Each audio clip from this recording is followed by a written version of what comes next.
Hi hello नमस्कार। स्वागत है आप लोगों का फिर से साइंस की इस क्लास में और अगले चैप्टर की ओर बढ़ेंगे जिसका नाम है प्लांट फिजियोलॉजी। ठीक है, पादप कार्यिकी। ठीक, तो ये होता क्या है? तो पादप कार्यिकी जो होता है प्लांट फिजियोलॉजी, ये वनस्पति विज्ञान की वह शाखा है जिसमें पौधों की कायिक संरचना यानी फिजिकल स्ट्रक्चर एवं उनकी कार्य पद्धतियों यानी फंक्शनल मैकेनिज्म का वैज्ञानिक अध्ययन किया जाता है।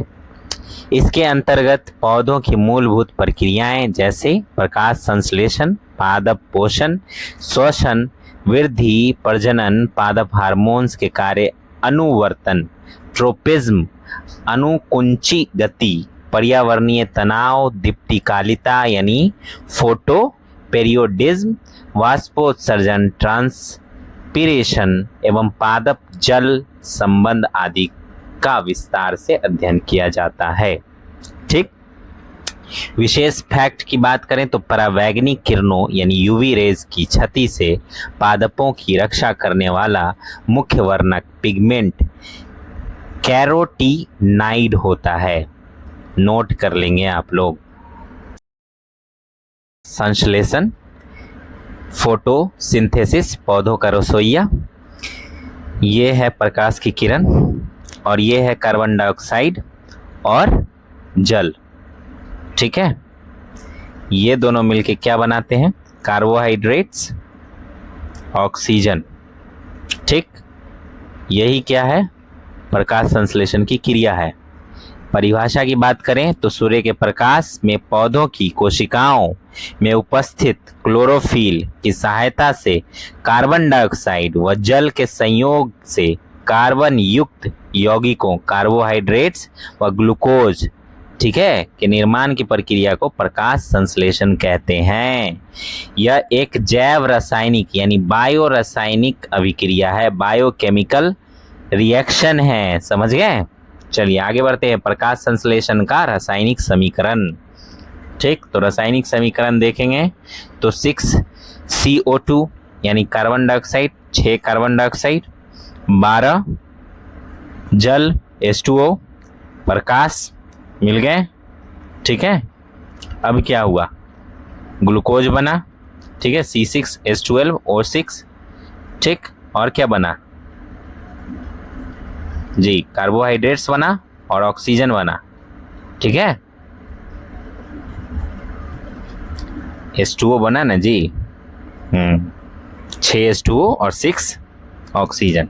ठीक है, तो प्रकाश संश्लेषण के सबसे महत्वपूर्ण परीक्षा उपयोगी फैक्ट्स की बात करेंगे। गैसों का आदान प्रदान।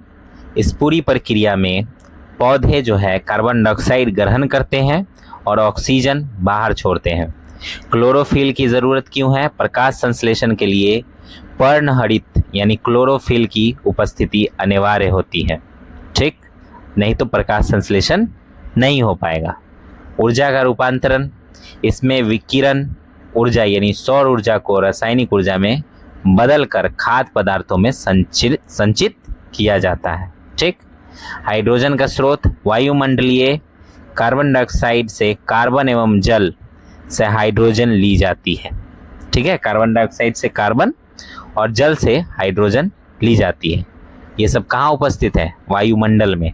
ठीक है, ऑक्सीजन कहाँ से आती है? बहुत महत्वपूर्ण, जल के अपघटन यानी फोटोलाइसिस ऑफ वाटर से क्या आता है? H2O है ना जी, तो यहाँ ऑक्सीजन है ना जी।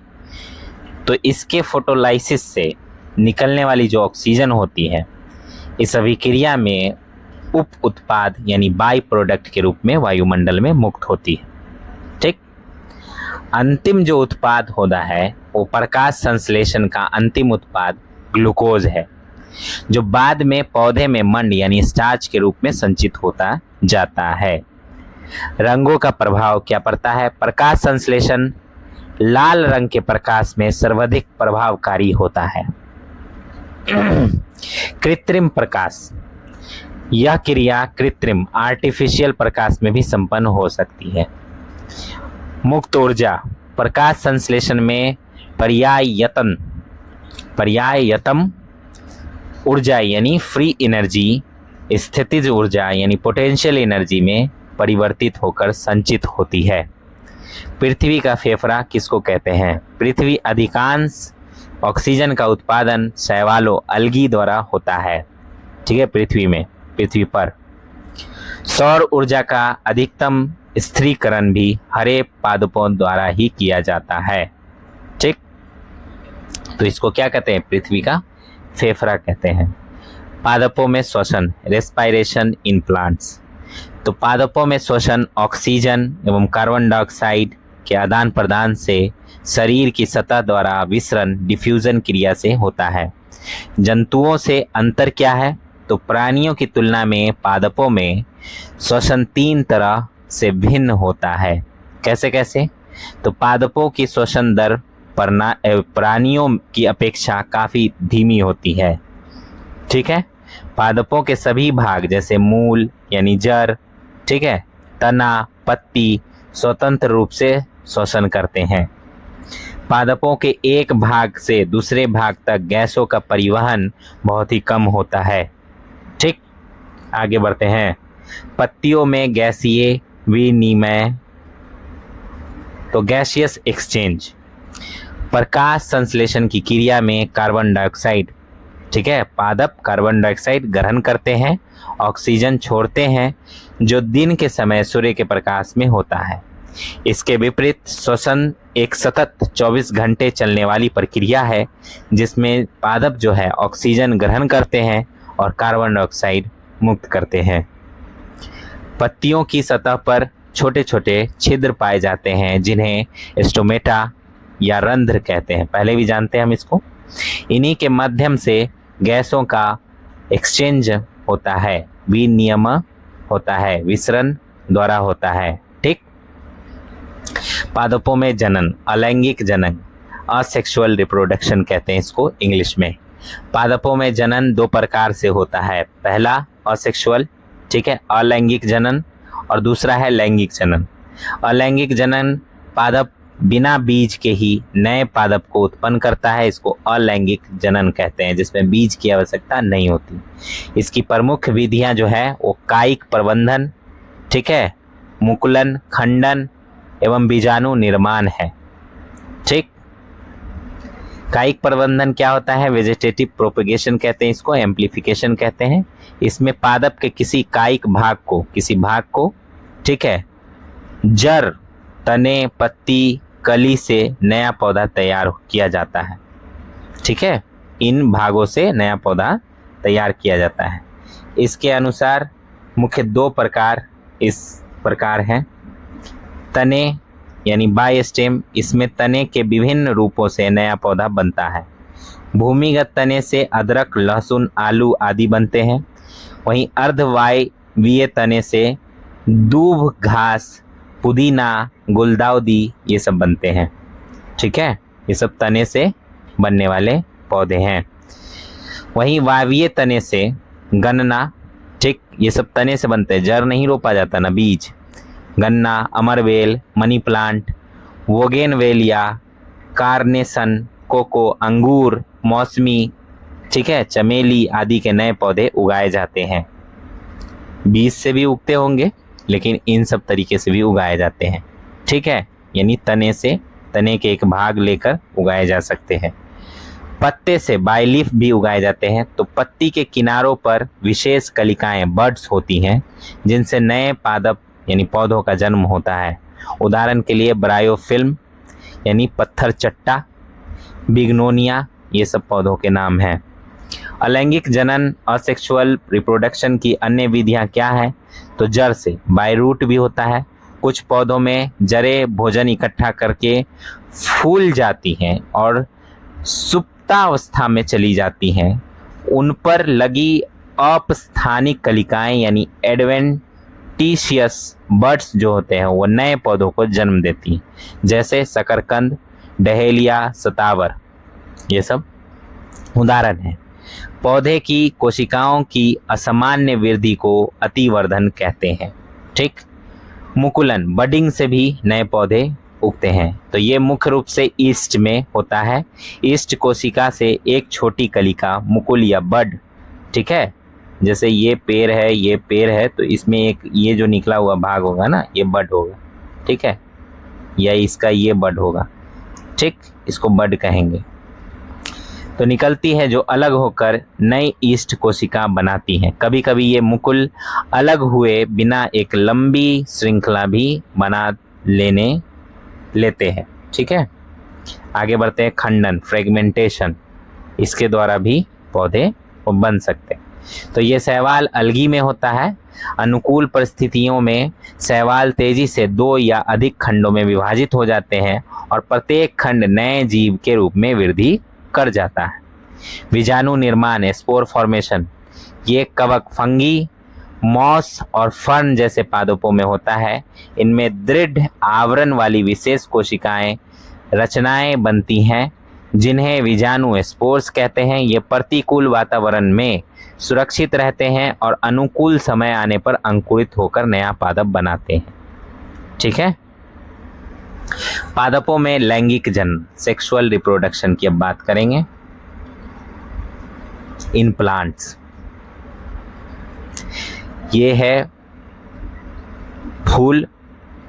अब इसमें देखिए स्टिग्मा कहाँ पे होता है, स्टाइल कहाँ पे होता है, पेटल किसको कहते हैं, सेपल किसको कहते हैं, ये सब एकदम आप अपने दिमाग में भर लीजिए। पेडिसेल किसको कहते हैं, रेसेप्टल किसको कहते हैं, रेसेप्टेकल, ठीक। ओव्यूल किसको कहते हैं, ठीक है, किस भाग को कहते हैं। इसलिए मैंने एकदम बहुत ही क्लीन फोटो यहाँ पे लगाया है, ठीक। अब है स्टेमेन में 2 पार्ट होते हैं। स्टेमेन में फिलामेंट होता है और एंथर होता है। स्टिग्मा अलग होता है, एंथर अलग होता है, देख लिए। तो पौधों में लैंगिक जनन के ये सब जो है वो पार्ट है, ठीक है।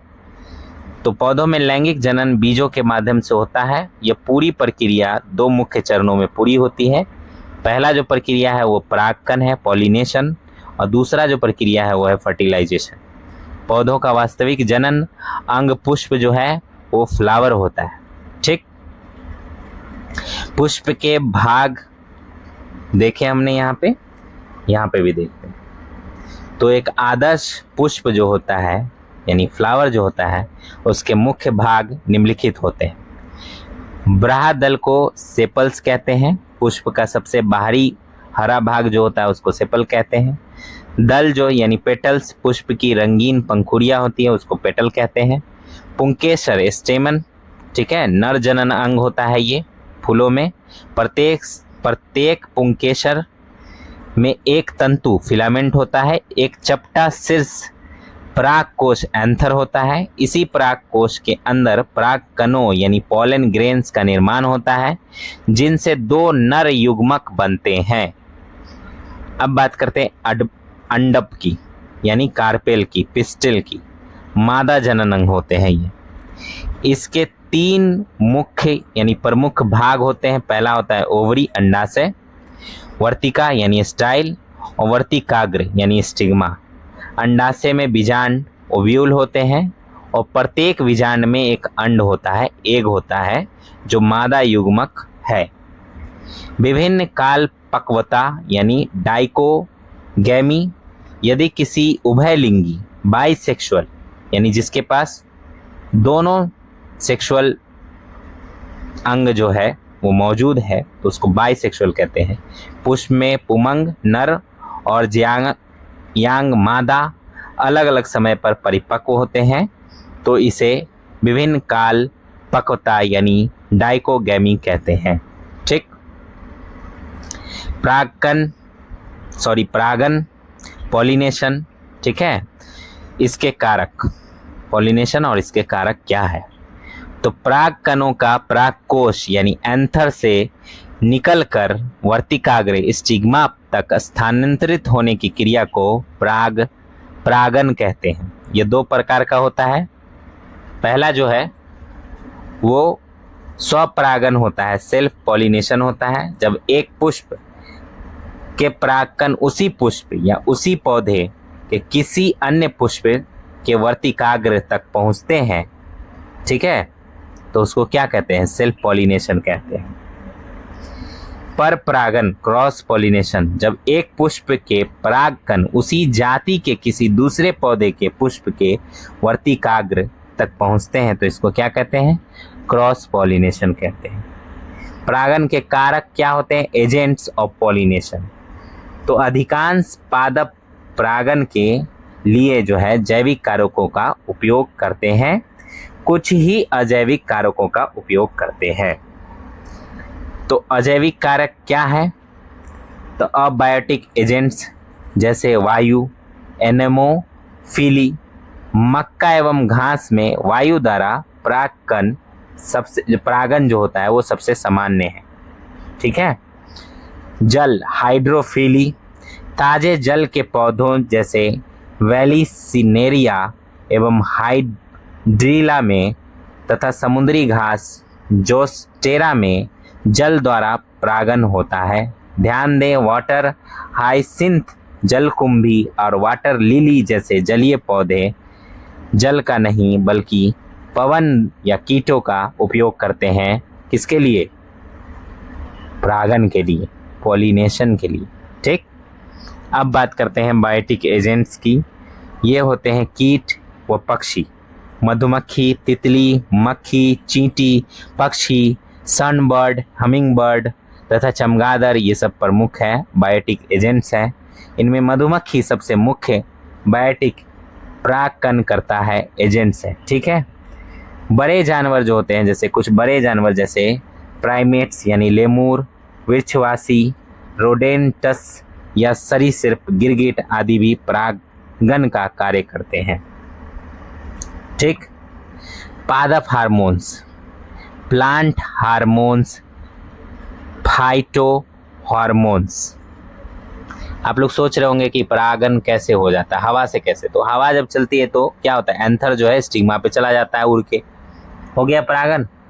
ठीक है। अब बायोटिक एजेंट्स ये कैसे परागन करते हैं? मान लीजिए मक्खी जो है वो फूल पे बैठती है, अपने पैर में क्या चिपका लेती है? एंथर चिपका लेती है, फिर जाके स्टिग्मा पे बैठ जाती है, तो दोनों मिल जाते हैं। समझ गए? तो फिर हो गया परागन। ऐसे ही होता है। समझ गए? बात हम लोग कर रहे हैं पादप हार्मोन्स की। ठीक। तो पौधों की जैविक क्रियाओं के बीच समन्वय स्थापित करने वाले रासायनिक पदार्थों को पादप हार्मोन्स कहते हैं। इन्हें मुख्य रूप से 2 श्रेणियों में विभाजित किया जाता है। वृद्धि प्रवर्धक यानी ग्रोथ स्टिम्युलेटर्स, ये पौधे की वृद्धि दर को बढ़ाते हैं। उदाहरण ऑक्सिन, जिब्रेलिन्स। ठीक। साइटोकाइनिन्स। वृद्धि निरोधक यानी ग्रोथ इनहिबिटर्स, ये पौधे की वृद्धि दर को कम या नियंत्रित करते हैं। उदाहरण के लिए एब्सिसिक एसिड और एथिलीन। ऑक्सिन जो है सबसे महत्वपूर्ण पादप हार्मोन होता है। यह पौधों का सबसे महत्वपूर्ण हार्मोन है जो पौधों के ऊपरी सिरों यानी एपिकल टिप्स पर बनता है। मुख्य कार्य क्या है? यह कोशिकाओं के दीर्घीकरण यानी सेल इलोंगेशन द्वारा पौधे की लंबाई में वृद्धि को नियंत्रित करता है। ठीक। चलिए, पादप हार्मोन के प्रमुख उपयोग क्या क्या है? Functions of plant hormones. तो ऑक्सिन के उपयोग है लंबाई में वृद्धि। ऑक्सिन की अधिक मात्रा तने की वृद्धि को प्रेरित करती है और जबकि कम मात्रा जड़ की वृद्धि को प्रेरित करती है। कलम तैयार करना, यह कायिक जनन में महत्वपूर्ण भूमिका निभाता है, जैसे गुलाब के कलम से नया पौधा तैयार करना। ठीक है। पादप हार्मोन प्रमुख उपयोग है। ठीक है। खरपतवार नाशक, इसका प्रयोग खेतों में छिड़काव करके खरपतवार वीड्स को नष्ट करने में किया जाता है। पुष्पन व फल सुरक्षा, कुछ पौधों में पुष्पन फ्लावरिंग को प्रेरित करता है तथा पत्तियों एवं फलों को शुरुआती अवस्था में गिरने से बचाता है। जिब्रेलिन्स के उपयोग क्या क्या है? यह एक जटिल कार्बनिक यौगिक है जो पौधों के ऊपरी सिरों पर एवं भ्रूण में बनता है। बौने पौधों को लंबा करना। ठीक है, इसका काम है। यह पौधों की लंबाई में वृद्धि करता है, उनकी जरावस्था यानी बूढ़ा होने को रोकता है ताकि फल पेड़ पर अधिक समय तक लगे रह सके। बोल्टिंग प्रभाव, यह चुकंदर, पत्ता गोभी जैसे पादपों में वोल्टिंग यानी पुष्प से ठीक पहले अंतःपर्व यानी इंटरनोड का दीर्घीकरण को बढ़ा देता है। सुप्तता तोड़ना, बीजों की प्रसूति डोरमेंसी को तोड़ने में भी इसका उपयोग होता है। साइटोकाइनिन के उपयोग, तो यह प्राकृतिक रूप से उन क्षेत्रों में संश्लेषित होता है जहां तीव्र कोशिका विभाजन होता है, जैसे मूल शिखाग्र, रूट टिप्स, विकासशील प्ररोह, कलिकाएं तथा तरुण फल। अंग निर्माण, यह पौधों के अंग निर्माण को नियंत्रित करता है। साइटोकाइनिन। जीर्णता रोकना, यह प्रसुप्ति काल को कम करता है और जीर्णता एजिंग को रोकता है। कोशिका विभाजन, यह कोशिका विभाजन सेल डिवीजन की दर को काफी बढ़ा देता है। कौन? साइटोकाइनिन। आगे बात करेंगे इथिलीन की। इथिलीन गैसीय हार्मोन होता है। यह एक मात्र ऐसा पादप हार्मोन है जो गैसीय अवस्था में होता है। मुख्य कार्य क्या है इसका? सबसे महत्वपूर्ण कार्य कच्चे फलों को पकाना और फलों के पकते समय इसकी सांद्रता स्वतः बढ़ जाती है। यह एक वृद्धि अवरोधक, ग्रोथ इनहिबिटर, ठीक है, हार्मोन है। एब्सिसिक एसिड, ABA कहते हैं, यह पादप वृद्धि तथा पादप उपापचय निरोधक इनहिबिटर का कार्य करता है। यह कोशिका विभाजन को रोकता है, इसलिए इसे वृद्धि निरोधक हार्मोन कहते हैं। यह है फ्लोरिजेन, पुष्पन हार्मोन। यह एक ऐसा विशेष हार्मोन है जो पादपों में पुष्पन यानी फ्लावरिंग को प्रेरित करता है। इसका निर्माण पत्तियों में होता है। पादप कार्यकी से संबंधित अन्य महत्वपूर्ण तथ्य, दीपकालिता यानी फोटो पेरियोडिज्म, पादपों के पुष्पन की अवधि पर सूर्य के प्रकाश दिन और रात के समय जो प्रभाव पड़ता है उसे दीप्तिकालिता कहते हैं। ठीक है, वसंतीकरण की बात करते हैं तो वसंतीकरण यानी वर्नालाइजेशन पादपों में शीघ्र पुष्पन को प्रेरित करने के लिए उनका कम तापमान पर उपचार यानी लो टेम्परेचर ट्रीटमेंट करना वसंतीकरण कहलाता है। इसमें पानी सोखे हुए बीजों को 0 डिग्री सेल्सियस से 5 डिग्री सेल्सियस के बीच निर्धारित समय के लिए रखा जाता है। इसकी मदद से द्विवर्षीय फसलों को 1 वर्षीय फसलों में बदला जा सकता है। ठीक है, बात करते हैं प्रसुप्ति यानी डोरमेंसी की। तो पादपों की कलिकाओं, बीजों, ट्यूबर, राइजोम आदि का निष्क्रिय रहना या अंकुरित न होना प्रसुप्ति कहलाता है। बीजों के अंकुरन में अल्फा एमाइलेज एंजाइम सहायता करता है। पौधों के लिए आवश्यक पोषक तत्व जो है वो क्या है? Plant nutrients. पौधों के विकास के लिए 16 पोषक तत्व आवश्यक होते हैं जो उन्हें हवा, पानी और मिट्टी से प्राप्त होते हैं। मिट्टी से प्राप्त होने वाले पोषक तत्वों में 6 यानी मैक्रो पोषक तत्व, 7 सूक्ष्म माइक्रो पोषक तत्व होते हैं। ठीक है, तो पोषक तत्व का प्रकार, पोषक तत्व के नाम। तो वृहद पोषक तत्व यानी मैक्रो में nitrogen, phosphorus, potassium, calcium, magnesium, sulphur आदि होते हैं। सूक्ष्म पोषक तत्व जो है 7 है, micro iron, manganese, boron, zinc, copper और मॉलिब्डेनम, क्लोरीन आदि, ये सब जो है माइक्रो पोषक तत्व है पौधों में। ठीक, आगे बढ़ते हैं पादपों में पोषण की विधियां। तो क्विक रिवीजन देख लेते हैं। तो स्वपोषी, प्रकाश संश्लेषी सभी हरे पौधे में होते हैं। रासायनिक संश्लेषी बैगनी, लाल और हरे बैक्टीरिया जो होते हैं। परपोषी कौन होते हैं? परजीवी, पूर्ण परजीवी, आंशिक परजीवी, ये सब जो होते हैं ये परपोषी होते हैं। मृतजीवी, एगेरिक, राइजोपस, ये सब मृतजीवी हैं। सहजीवी, लाइकेन, माइकोराइजा, ये सब सहजीवी है। कीटभक्षी, नेपेंथीस, पीचर प्लांट या monkey cup, Drosera, sundew, Dionaea, Venus fly trap, ये सब क्या है? कीटभक्षी है। ठीक है, तो स्वपोषी में प्रकाश संश्लेषी जो होते हैं सभी हरे पौधे होते हैं। रसायन संश्लेषी बैगनी, लाल और हरे बैक्टीरिया होते हैं। वहीं परपोषी में परजीवी जो होते हैं वो पूर्ण परजीवी और आंशिक परजीवी दोनों होते हैं। मृतजीवी जो होते हैं एगेरिकस, राइजोपस होते हैं। वहीं सजीवी लाइकेन, माइकोराइजा होता है। और कीटभक्षी में तो हमने देख ही लिया। विभिन्न पादप अंग, प्लांट ऑर्गेन्स, एक परिचय देख लेते हैं। आइए, तो विभिन्न पादप अंग कौन कौन से हैं? तो ये ऊपर का जो भाग है ये तने की ऊपरी सिरा जो है इसको शूट ट्रिप कहते हैं। शीर्षस्थ कलिका कहते हैं। एपिकल बड यहीं पे होता है। ठीक, और ये जो है, ये आप जो देख रहे हैं इसको एपिडर्मिस कहते हैं, और यहाँ से निकला हुआ जो है इसको पार्श्व कलिकाएं कहते हैं, लैटरल बड कहते हैं, नोड इसके जोड़ में जो है इसको नोड कहते हैं, और अंतःपर्व यानी इंटरमोड जो है ये इन दोनों के बीच जो होता है इसको इंटरमोड कहते हैं, पर्व संधि इसको भी नोड कहते हैं, संवहनीय ऊतक जो है ये यहाँ पे होता है, वेस्कुलर टिश्यू कहते हैं इसको, यहाँ ग्राउंड टिश्यू होता है। यहीं पे देखिए तो ये टमाटर का पौधा है, इसके बीज, इसके अंदर बीज है, सीड है, और ये जो पूरा है इसको फल कहते हैं। पत्ती आप लीफ, ये जो पूरा है ये लीफ है, ये फूल है, फ्लावर है, देख रहे हैं, समझ में आ गया। चलिए आगे बढ़ते हैं, विभिन्न अंग, और नीचे देखेंगे अगर तो सूट है, जड़ यहाँ से स्टार्ट हो जाता है, इसमें प्राथमिक जड़ होता है, प्राइमरी जड़, पार्श्व जड़, लैटरल रूट होता है, मूल रोम होता है, रूट हेयर्स होता है, ठीक है, ये सब रूट हेयर्स है, रूट टिप होता है यहाँ नीचे, और मूल गोप होता है, रूट कैप जिसको कहते हैं, ठीक है।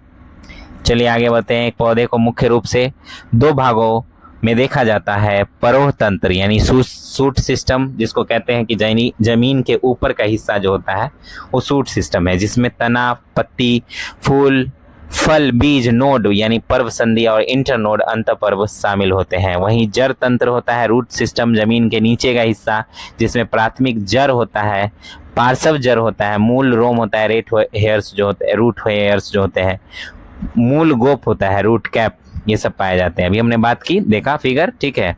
जड़ जो है, जड़ के मुख्य कार्य एवं विशेषताएं होती हैं। जल अवशोषण में इसका बहुत ही योगदान होता है जड़ का, ठीक है। पादपों में रूट हेयर्स द्वारा जो है परासरण, ओस्मोसिस प्रक्रिया से जल का अवशोषण होता है। मुख्य कार्य क्या है? पौधों की जड़ों का मुख्य कार्य भूमि से जल व पोषक तत्वों का अवशोषण करना तथा पौधों को मजबूती से सहारा प्रदान करना है, ठीक। बनावट की बात करेंगे तो द्विबीजपत्री, ठीक है, डाइकॉट। पादपों में मूलांकुर, ठीक, रेडिकल के लंबे होने से प्राथमिक मूल, प्राइमरी रूट्स बनती है जो मिट्टी में नीचे उगती है। प्राथमिक मूल से जो बगल में शाखाएं निकलती हैं उन्हें पार्श्वीय मूल यानी लैटरल रूट्स कहते हैं, या द्वितीयक एवं तृतीयक मूल कहते हैं, ठीक। कंसेप्चुअल एग्जाम फैक्ट की बात करेंगे, छाल हटाने का प्रभाव। तो जब किसी वृक्ष की छाल बार्क को उसके आधार के पास से गोलाकार रूप में चारों तरफ से हटा दिया जाता है तो वह वृक्ष धीरे धीरे सूखकर मर जाता है। इसका कारण यह है कि ऊपर से भोजन नीचे नहीं जा पाता, ठीक है, नहीं पहुंच पाता है, जिससे वृक्ष जो है वो वृक्ष की जड़ें जो है वो ऊर्जा से वंचित रह जाती हैं। अंततः किसी वृक्ष के छाल नाश से उसे अधिकतम हानि पहुंचती है, ठीक। अब जड़ की बात करें तो मूल के प्रकार, टाइप्स ऑफ रूट्स, तो पहला है रेशेदार जकरा जड़, इसको फाइब्रस रूट कहते हैं। यह है मूसला जड़, टैप रूट कहते हैं, और एडवेंटिशियस रूट कहते हैं, अपस्थानिक जड़, ठीक। बात करेंगे तो जड़ें मुख्य रूप से 3 प्रकार की हैं, देख लिया हमने, मूसला जड़, टैप रूट, प्राथमिक मूल एवं इसकी शाखाएं जो है मिलकर मूल तंत्र बनाती है, जैसे सरसों का पौधा। रेशेदार या झकड़ा जड़ यानी फाइब्रस रूट, जब प्राथमिक जड़ अल्पजीवी कम समय की होती है तो वह तने के आधार से निकलने वाली अनेक पतली जड़ों द्वारा प्रतिस्थापित हो जाती है, जैसे गेहूं का पौधा। अपस्थानिक जड़ एडवेंटिशियस रूट, इसमें मूल यानी जड़ मूलांकर रेडिकल के बजाय पौधों के किसी अन्य भाग जैसे तने, शाखा से निकली है, जैसे घास, बरगद, ठीक है, ये सब कौन है? एडवेंटिशियस रूट है। जड़ों का रूपांतरण, मॉडिफिकेशन ऑफ रूट्स, तो शंकुआकार होता है, कॉनिकल होता है, फ्यूसीफॉर्म होता है, नेपी फॉर्म होता है, और ट्यूबरस होता है, ठीक। गठदार, कुंभी रूप या तरकु रूप या शंकुआकार। तो कुछ पादपों में जड़ें जो है वो जल तथा खनिज अवशोषण के अलावा अन्य विशेष कार्य जैसे भोजन संचयन या सहारा देने के लिए अपने आकार और संरचना को बदल लेती हैं। मुख्य मूसला जड़ों का रूपांतरण भोज्य पदार्थ संचयन के लिए, परीक्षा में सीधे इनके आकार और उदाहरणों का मिलान करने के लिए आता है, ठीक है।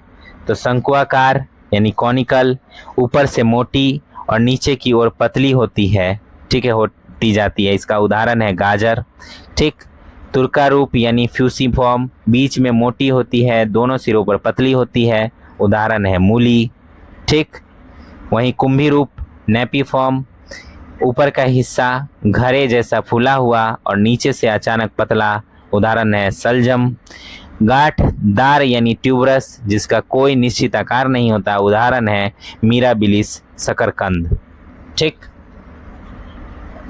अपस्थानिक जड़ों का रूपांतरण भोज्य पदार्थ संचयन के लिए। कार्य के आधार पर अपस्थानिक जड़ें जो है वो भोजन इकट्ठा करके फूल जाती है, जिन्हें चित्र के अनुसार 4 भागों में देखा जा सकता है। आइए देखते हैं भोज्य पदार्थ के संचयन के लिए।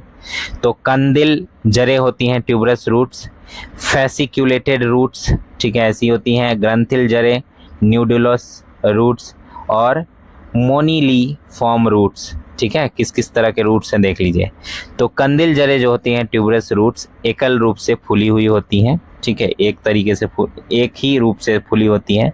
पुलकित जड़ें जो होती हैं फैसिक्यूलेटेड रूट्स, तने के आधार पर गुच्छों के रूप में फूली होती हैं। ग्रथिल जड़ें जो होती हैं न्यूडुलोस रूट्स, ये जड़ों के सिर्फ शीर्ष, ठीक है, शीर्ष पर किनारे पर देख रहे हैं यहाँ फूले होते हैं, वाले भाग जो है फूल जाते हैं। मणिकामय जड़ें यानी मैनीलिफॉर्म रूट्स जो है वो जगह जगह पर फूल कर माला के मोतियों जैसी दिखाई देते हैं, ठीक है। बात करते हैं जड़ों के विशिष्ट रूपांतरण की, स्पेशल मॉडिफिकेशन ऑफ रूट्स की। तो भोज्य पदार्थ संचयन के उदाहरण यानी रीकैप: कंदिल जड़ें ट्यूबरस रूट्स शकरकंद, पुलकित जड़ें यानी फैसिक्यूलेटेड रूट्स, ये है डहेलिया सतावर, ठीक है, इनकी होती है। गर्थिल रूट्स जैसे न्यूडलोज रूट्स, ये अम्बा हल्दी के रूट्स होते हैं। मणिकामय जड़ें यानी मैनीली फॉर्म बीडेड रूट्स, ये अंगूर और करेला के होते हैं, ठीक है। यांत्रिक सहारा मैकेनिकल सपोर्ट प्रदान करने के लिए, यांत्रिक सहारा प्रदान करने के लिए अवस्थम मूल यानी स्टिल्ट रूट्स होते हैं, स्तंभ मूल होते हैं, प्रॉप रूट्स होते हैं और क्लिम्बिंग रूट्स भी होते हैं, ठीक।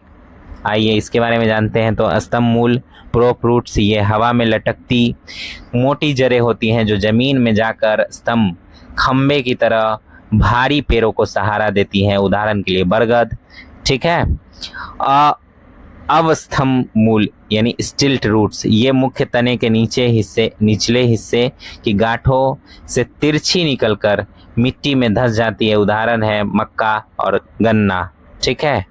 आरोही मूल क्लिम्बिंग रूट्स, ये कमजोर तने वाले पौधों को किसी सहारे पर चढ़ने में मदद करती है, ठीक है, उदाहरण है पान का पौधा या पान का पेड़। देखा है पान का पेड़ आपने? पूरा बांस से बना होता है, पूरा बहुत लंबा, मतलब ये होता है बांस रस्सी ये सब लपेटा लपेटा होता है पूरा, मतलब सब एक ही जैसे होते हैं, पान के कद्दू के ये सब चीज़ों के पेड़ लतराते हैं, ठीक। चलिए, उनके पत्ते बड़े गजब के होते हैं, पत्तों का आकार कुछ पान का पत्ता तो देखा ही ऐसे होता।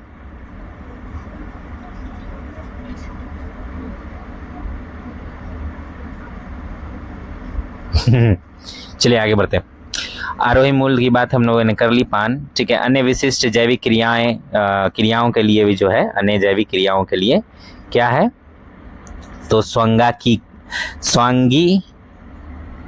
स्वांगी कारक मूल होते हैं, असेंबलेटरी रूट्स होते हैं, अधिपादप मूल होते हैं, इपीफाइटिक रूट्स कहते हैं इसको, श्वासनी मूल यानी रेस्पिरेटरी रूट्स होते हैं। कैसे होते हैं देख लीजिए, फिगर इसलिए दिया है। चूषण मूल होते हैं, हॉस्टोरियम और शॉकिंग रूट्स कहते हैं इसको, ठीक। तो चूषण मूल जो होते हैं, शॉकिंग रूट्स, हॉस्टोरियन रूट्स, ये परजीवी पौधों में पाई जाती हैं जो मेजबान पौधे के उत्तकों में धंसकर पोषण चूसती है, उदाहरण अमरबेल, ठीक है। श्वसनी मूल जो होती है रेस्पिरेटरी, ठीक है, ये दलदली इलाकों में ऑक्सीजन की कमी के कारण ये जड़ें जमीन से खूंटी की तरह ऊपर हवा में निकल आती हैं और श्वसन करती हैं, उदाहरण के लिए राइजोफोरा। अधिपादप मूल एपीफाइटिक रूट्स, ये दूसरे पौधों पर उगने वाले पौधों में हवा से नमी सोखने का काम करती है, उदाहरण है आर्किड। स्वांगी कारक मूल जो है मिलिट्री रूट्स, ये जड़ें हरी होती हैं और प्रकाश संश्लेषण द्वारा भोजन बना सकती है, उदाहरण के लिए सिंघाड़ा का पौधा। पर्यावरण के प्रति अनुकूलित विशेष पेड़ पौधे और हैं। यहाँ से पर्यावरण और पारिस्थितिकी यानी इकोलॉजी से जुड़े सीधे वन लाइनर प्रश्न आते हैं। तो देखते हैं कौन कौन कैसे कैसे प्रश्न आ सकते हैं। तो मरुद्वीद यानी ज़ेरोफाइट्स शुष्क रेगिस्तानी वातावरण के प्रति, ठीक है, अनुकूलित पौधे होते हैं। इनकी पत्तियां कांटेदार, जड़ें अत्यधिक लंबी और गहरी तथा तने या पत्तियां जो है वो मांसल गुद्देदार हो जाते हैं ताकि जल की हानि न्यूनतम हो, ठीक है। मरुद्वीद कहते हैं इसको। वहीं जलोदुद्दी, ठीक, जलोबद्दी, ठीक है। हाइड्रोफाइट्स इंग्लिश में ही पढ़िए, ज़्यादा अच्छा है। जलीय परितंत्र, पानी के प्रति अनुकूलित पौधे होते हैं ये। लवण यानी हैलोफाइट्स जो होते हैं ये लवणीय सॉल्ट रिच दलदली परितंत्र के प्रति अनुकूलित पौधे होते हैं, ठीक। तना जो होता है स्टेम एवं इसके कार्य देख लेते हैं। तो परिभाषा है, तना जो है वो प्राकुर यानी प्लम्यूल से बढ़ने वाला पादप अक्ष का वह वायवीय यानी एरियल भाग है जो सामान्यतः भूमि के ऊपर स्थित होता है सामान्यतः, तथा शाखाएं, पत्तियां एवं पुष्प धारण करता है, ठीक। ये सब तने के भाग हैं, ठीक है। भूमिगत तना के रूपांतरण ये है, ठीक है। प्रकंद, राइजोम होता है, घनकंद, कॉर्न होता है, बल्ब और ट्यूबर, ठीक है। वहीं हम बात करेंगे वायवीय तना के रूपांतरण की, एरियल मॉडिफिकेशन ऑफ स्टेम, ठीक। तो ये पर्णावृंत यानी फाइलोक्लेड्स होता है, क्लेडोडोट्स होता है, तना प्रतान यानी स्टेम टेंड्रिस होता है, कांटे होते हैं, ठीक है, थॉर्न्स होते हैं, और ये है sub aerial modification of stem, ठीक है। इसके अंदर रनर होता है, स्टोलोन होता है और शकर होता है, भुस्तारिका होता है यानी ऑफसेट होता है। मुख्य कार्य क्या है? शाखाओं को फैलाना तथा पत्ती, फूलों एवं फलों को संभाले रखना। किसका काम है? तने का काम है। जल, खनिज, लवण तथा प्रकाश संश्लेषी पदार्थों का संवहन यानी ट्रांसपोर्ट करना किसका काम है? तने का काम है। कुछ विशेष तने जो भोजन संग्रह करने, सहारा व सुरक्षा प्रदान करने तथा कायिक प्रबंधन यानी वेजिटेटिव प्रोपेगेशन में महत्वपूर्ण भूमिका निभाते हैं। ठीक है, तने का रूपांतरण, मॉडिफिकेशन ऑफ स्टेम। ठीक, तो भूमिगत तना हमने देखा, अंडरग्राउंड मॉडिफिकेशन जो जमीन के अंदर होते हैं। नोट छात्र अक्सर इसे जड़ समझ लेते हैं लेकिन वास्तव में ये तने हैं, जैसे प्रकंदन, ठीक है, राइजोम। उदाहरण है अदरक, हल्दी का जो होता है अंदर होता है वो तो तना होता है। ठीक है, अदरक और हल्दी, ठीक है, क्या है? तना है। घनकंद, कॉर्न, उदाहरण है अरबी, जमीकंद, ये भी क्या है? ये सब तना है। कंद, ट्यूबर, उदाहरण है आलू, ठीक है, ट्यूबर के अंदर आता है ये। तो ये सब आप लिखेंगे नोट्स के अंदर, पूछ देगा। ये भी क्या है? तना है। वहीं बल्ब जो है ये उदाहरण है किसका? प्याज, लहसुन का, ये भी क्या है? तना है। वायवीय तना, एरियल मॉडिफिकेशन जो हवा में ऊपर रूपांतरित होते हैं, इसको प्राणकाय तंतु यानी फाइलोक्लैड्स यानी मांसल और हरे तने जो पत्ती जैसा काम करते हैं, जैसे नागफनी, ठीक है। क्लेडोडोट्स, ये सीमित वृद्धि वाले हरे तने होते हैं। तना प्रतान, स्टेम टेंड्रिल्स, स्प्रिंग जैसी संरचनाएं जो चढ़ने में मदद करती है, ठीक है, किसी भी सहारे पे। कांटे जो थ्रोन्स होते हैं सुरक्षा के लिए, ये भी तना होता है। कांटा कभी तने का कांटों में बदलना, जैसे नींबू का जो है, और बोगेनवेलिया, ये इनके कांटे क्या होते हैं? तना होते हैं। ये इसलिए हो जाते हैं ऐसे कि मतलब जल का जो क्षरण है वो कम हो। ठीक, उपवायवीय तना यानी सब एरियल मॉडिफिकेशन जो जमीन की सतह के छूते हुए बढ़ते हैं, जैसे रनर, जैसे दूब घास, ठीक है, स्टोलोन जैसे चमेली स्ट्रॉबेरी का पौधा, चूसक शकर जैसे पुदीना का पौधा, भुस्तारी का ऑफसेट जैसे जलकुंभी, वाटर हाइसिंग जिसको कहते हैं हाइसिंथ। पत्ती, अब पत्ती की बात करेंगे, लीफ की एवं उसके मुख्य कार्य की बात करेंगे। तो परिभाषा है पत्ती तने या शाखा की पार्श्व यानी वही वर्धन यानी लेटरल आउटग्रोथ है जो कली पर विकसित होती है। पत्तियों के मुख्य कार्य और रूपांतरण क्या है? भोजन का निर्माण करना। पत्तियां प्रकाश संश्लेषण की प्रक्रिया द्वारा भोजन तैयार करती हैं। आरोहण यानी चढ़ना, ठीक है। पत्तियां परतान यानी टेंड्रिल अर्थात लता तंतु में रूपांतरित होकर मटर जैसे पौधों को ऊपर चढ़ने में मदद करती हैं। भोजन का संचयन भी पत्तियां भी करती हैं। कुछ पत्तियां भोजन संचय करने का कार्य करती हैं, जैसे प्याज तथा लहसुन में गैसीय विनिमय। पत्तियां जो है प्रकाश संश्लेषण एवं शोषण के लिए विभिन्न गैसों का आदान प्रदान करती हैं, सुरक्षा भी करती हैं। ग्वार पाठा यानी अलोवेरा एवं नागफनी जो होता है उपुंशिया में पत्तियां कांटों के रूप में परिवर्तित होकर पौधों की रक्षा करती हैं और पानी के नुकसान से बचाती हैं। वाष्पोत्सर्जन भी करती हैं पत्तियां वाष्पोत्सर्जन ट्रांसपायरेशन की दर को नियंत्रित करती हैं। कीटों का शिकार भी करती हैं कई पौधे की पत्तियां जो होती हैं। कीटहारी यानी कीटभक्षी पादपों में पत्तियां घरे आकार यानी पीचर के रूपांतरित होकर पोषण में सहायता करती है, जैसे घटपर्णी, वीनस फ्लाई ट्रैप। ये सब जो है पत्तियां क्या करती हैं? ये मांसाहारी पत्तियां होती हैं, कीटों का शिकार करती हैं। अब बात करेंगे फ्लावर की, पुष्प की, ठीक है। आकारिकीय संरचना की। आकारिकीय मतलब मोर्फोलॉजिकल दृष्टि से पुष्प एवं रूपांतरित प्रो यानी मॉडिफाइड सूट है, जिसमें पर्व यानी इंटरनोड्स एवं पर्व संधियां नोड्स संयुक्त रूप से व्यवस्थित होती हैं। पुष्प पौधे का मुख्य प्रजनन अंग होता है, जिससे पौधों में लैंगिक प्रजनन सेक्सुअल रिप्रोडक्शन की क्रिया संपन्न होती है। पुष्प के 4 मुख्य चक्र हैं, ठीक। एक प्रारूपिक पुष्प में पुष्प पत्रों के 4 भाग चक्र होते हैं जो पुष्पासन यानी थैलमस पर निश्चित क्रम में व्यवस्थित होते हैं। पहला जो होता है वो कैलिक्स होता है, ठीक है, बृहद दलपुंज कहते हैं, दलपुंज। कोरोला होता है, पुमंग होता है, एंड्रियोसियम यानी नर जनन अंग, और ज्यांग जो होता है गाइनोसियम, ये जो होता है मादा का जनन अंग होता है। उपस्थिति के आधार पर पुष्प के प्रकार, तो पूर्ण पुष्प जो होता है कंप्लीट फ्लावर, जिसमें चारों चक्र जो है बृहद दलपुंज पुमंग ज्यांग ये सब पाए जाते हैं, ये कंप्लीट फ्लावर होते हैं। अपूर्ण पुष्प जो होते हैं इनकम्प्लीट फ्लावर, जिनमें इन चारों चक्रों में से कोई भी एक या अधिक चक्र नहीं पाए जाते हैं, ठीक है। फल फ्रूट, वास्तविक बनाम कूट फल, ठीक है, यानी रियल फूड फल और कूट फल, ठीक है। परिभाषा क्या है? फल एक परिपक्व राइपेंट अर्थात पूर्णतः निर्मित अंडा से ओवरी है, जिसका निर्माण निषेचन फर्टिलाइजेशन के उपरांत होता है। सामान्यतः इसमें एक फल भित्ति यानी पेरिकार्प तथा बीज विद्यमान होते हैं। कूट फल क्या होता है? असत्य फल फॉल्स फ्रूट्स होते हैं। कभी कभी अंडाशय के अलावा कुछ अन्य पुष्पीय भाग जैसे पुष्पासन या थैलमस भी फल के भाग में परिवर्तित हो जाते हैं।